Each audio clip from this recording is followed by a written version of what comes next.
So let me say something very uncomfortable. Most careers don't fail loudly. They stall very, very quietly. You don't see it coming. It's very, very gradual. No warning email. It's a very, very gradual thing. No dramatic exit. Just fewer invitations. Then gradually begin to feel there's something wrong. Less influence, and suddenly, boom, you're reliable but not considered. Now, it's a tough thing to be reliable but not considered. But this is what normally happens. You're still doing your job very well at work. Everybody sees you as that bright shining light. But you've stopped being seen as the relevant person.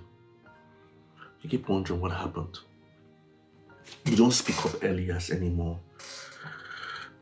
You wait to be asked questions. You avoid tension instead of confronting them like you used to be.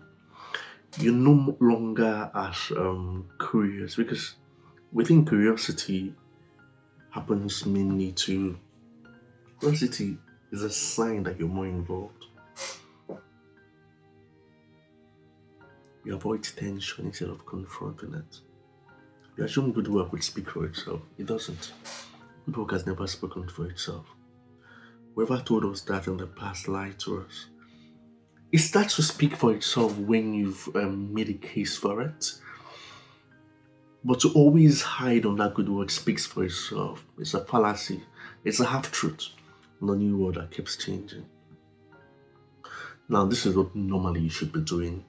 In today's workplace, visibility isn't about noise, it's about, we call it behavior under pressure.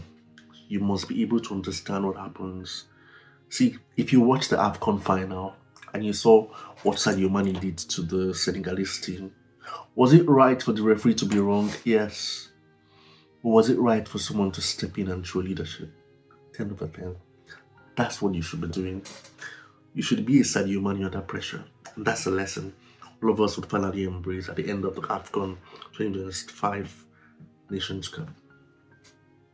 You see, how you show up at meetings, how you show up at work, the kind of influence you have. Mind you, Mane wasn't the captain of that team. He used to be.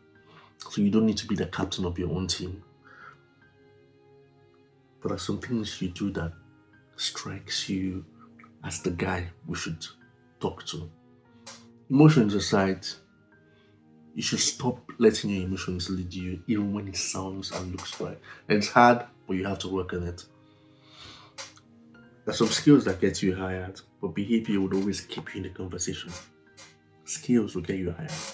Behavior will keep you in the conversation.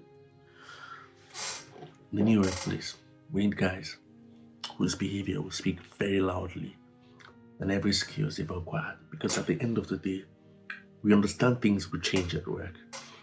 We want the guys that will stay beyond emotions. We want those that will rise with emotions. I hope you're the guy in the new workplace. I'm rooting for you this week. My name is Charles.